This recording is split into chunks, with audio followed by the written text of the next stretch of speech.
সকলকে অনেক শুভেচ্ছা। আজকে আমরা দেখব কিভাবে Siemens S7-1200 PLC CPU program download এবং আপলোড করা যায়। আমরা প্রথমে TIA পোর্টাল ভার্সন 15.1 সফটওয়্যারটা এটা ইনস্টল করা ছিল, সেটা আমরা ওপেন করে নিলাম। এই TIA পোর্টাল এটা সাধারণত HMI এর ক্ষেত্রে সফটওয়্যার আপলোড ডাউনলোডের ক্ষেত্রে ইউজ করা হয়। আজকে আমরা দেখব PLC CPU কিভাবে এর সাহায্যে প্রোগ্রাম আপলোড ডাউনলোড করা যায়। প্রথমে আমরা একটা ক্রিয়েট নিউ প্রজেক্ট এটা করে নিব। আমরা প্রজেক্টের নাম একটা দিলাম, এটা যে কোনো নাম দিলেই হবে। আমরা একটা এটা নেম আগেরটা দিলেও হবে বা যে কোনো আমরা একটা টেস্ট পারপজে এটা আমরা নাম দিলাম যে টেস্ট প্রজেক্ট। আর কমেন্টে আপনি লিখতেও পারেন বা না লিখলেও সমস্যা নাই, আমরা দিলাম টেস্ট। এখান থেকে আমরা ক্রিয়েট, এখান থেকে যে ভার্সনটা আছে আর এই পাথ যেটা আমরা ডি ড্রাইভে সফটওয়্যারটা এখান থেকে আমরা যদি আপলোড করি তাহলে ডি ড্রাইভে এটা সেভ হবে। আর আমাদের এখান থেকে প্রথমে যে কোনো একটা অথরের ক্ষেত্রেও দেওয়া যায়, না দিলেও সমস্যা নাই।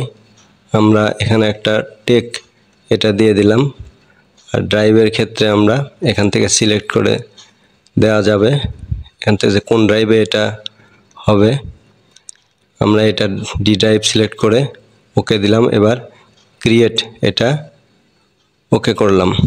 এখন দেখাচ্ছে ক্রিয়েটিং প্রজেক্ট, অর্থাৎ আমরা যে নিউ প্রজেক্টটা ক্রিয়েট করছি সেটা আমাদের ক্রিয়েট হচ্ছে। এটা হলো, এখন আমরা যেহেতু আপলোড করব, এখন আমরা প্রজেক্ট ভিউ ওপেন করব। এই প্রজেক্ট ভিউ ওপেন করার পর এখান থেকে আমরা ওপেন এ নিউ ডিভাইস এটা সিলেক্ট করব। আমাদের যে পিএলসি ইউনিট আছে সেটা আমরা সিলেক্ট করে এখান থেকে ক্লিক করব।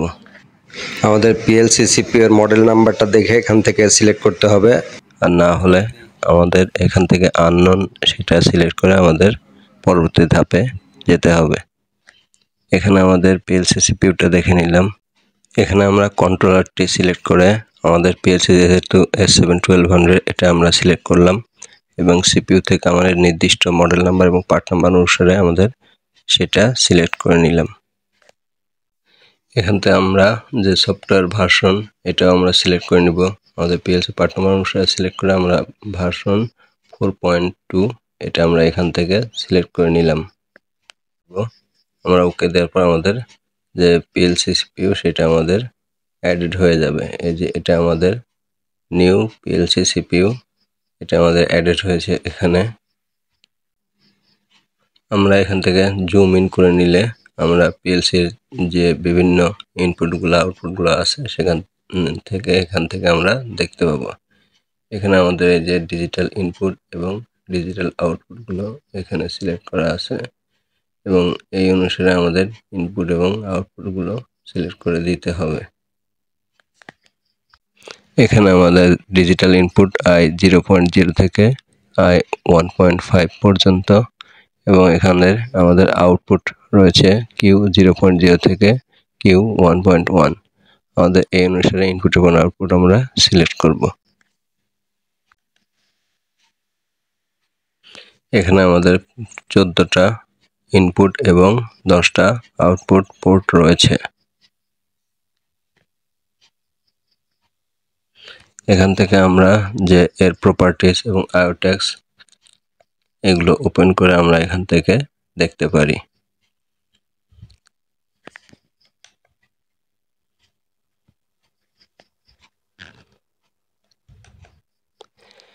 আমাদের এখানে যে ইনপুটগুলো রয়েছে Q0.0, I0.0 এগুলো এখান থেকে আমরা দেখতে পারি। এগুলো আমাদের বিভিন্ন ট্যাগস, এগুলো নেমগুলো সিলেক্ট করে দিলে স্টার্ট স্টপ এখান থেকে আমরা সিলেক্ট করে একটা প্রোগ্রাম তৈরি করে এটা আমরা ডাউনলোড করে দিতে পারি। আমরা এখানে স্টার্ট এবং স্টপ এখান থেকে সিলেক্ট করে দিলাম। আর এখান থেকে আমরা ডিজিটাল আউটপুট, এখান থেকে আমরা আউটপুটের লাইট এটা আউটপুট আন্ডারস্কোর অন এটা সিলেক্ট করলাম।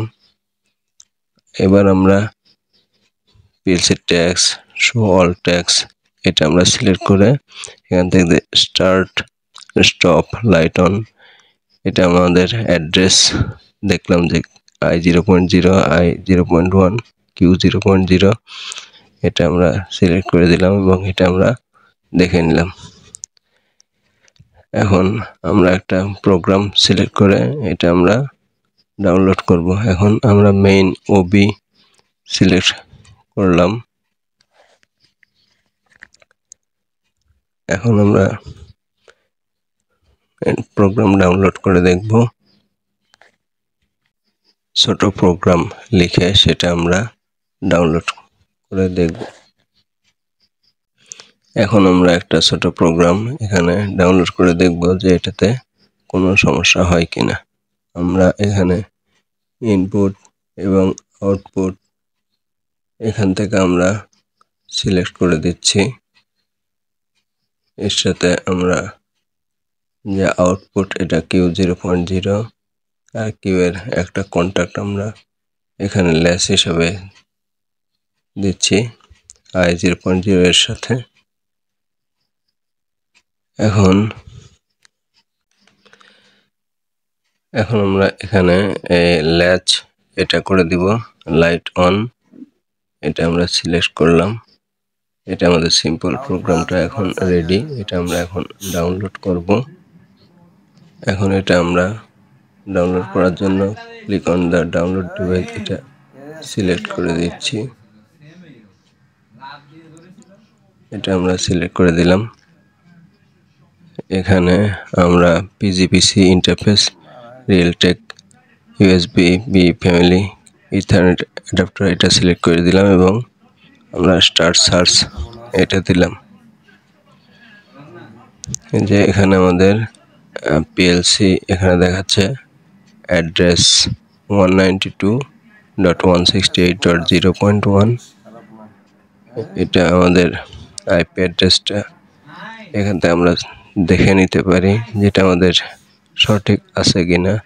নেটওয়ার্ক থেকে আমরা এটা দেখে নিয়ে শিওর হতে পারি। এখন আমরা এখান থেকে লোড দিলাম এবং আমরা দেখতে পাচ্ছি যে এটা লোড হচ্ছে।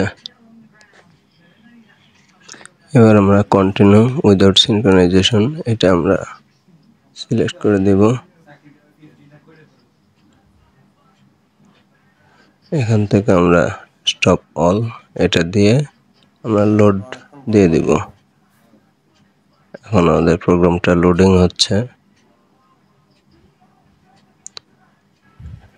এখান থেকে আমরা স্টার্ট মডিউল এখান থেকে আমরা ফিনিশ দিয়ে দিলাম। আমাদের প্রোগ্রামটা কিন্তু সাকসেসফুলি ডাউনলোড হয়েছে। এবার আমরা দেখতে পাচ্ছি যে এখান থেকে প্রোগ্রাম সাকসেসফুলি ডাউনলোড হয়েছে এবং অনলাইন অফলাইন প্রোগ্রামটা সেভ হয়েছে। এবং এখন আমরা অফলাইন মোড গিয়ে ইয়েস দিলাম এবং প্রোগ্রামটা আমাদের সেভ করার জন্য আমরা প্রজেক্ট ক্লিক করে সেখান থেকে আমরা নিউ দিয়ে আমাদের এখানে একটা আমরা নাম দিয়ে কিভাবে আমাদের আপলোড প্রজেক্টের একটা নাম দিয়ে প্রজেক্ট আন্ডারস্কোর আপলোড এটা দিয়ে আমরা ক্রিয়েট করব। প্রোগ্রামটা কিভাবে আপলোড করা যায় সেটার জন্য এখন আমাদের এটা এখন অনলাইন অ্যাক্সেসে আমরা সিলেক্ট করব ইথারনেট অ্যাডাপ্টার, এটা সিলেক্ট করে আমাদের আপডেট অ্যাক্সেসিবল ডিভাইস এটা সিলেক্ট করার পরে আমাদের পিএলসি যেটা আইপি অ্যাড্রেস 192.168.0.1 এটা আমরা অনলাইনে চেক করব এবং অনলাইন থেকে আমাদের upload to the new station এটা আমরা ক্লিক করলাম এবং আমরা কিছুক্ষণ ওয়েট করার পর দেখছি যে এটা আপলোড হচ্ছে। এখান থেকে আমাদের যে মেইন OB1 এটা আমরা ক্লিক করলাম এবং এখান থেকে আমরা দেখতে পাচ্ছি যে আমরা অনলাইন মোডে যদি যাই তাহলে আমরা দেখতে পাচ্ছি সবকিছু গ্রিন দেখাচ্ছে এবং আমাদের প্রোগ্রামটা আপলোড হয়েছে এবং আমাদের প্রোগ্রামটা কিন্তু পিসিতে আপলোড কমপ্লিট হলো। আর পিএলসি টিআই পোর্টালের সাহায্যে আমরা প্রোগ্রামটা আপলোড কমপ্লিট করলাম।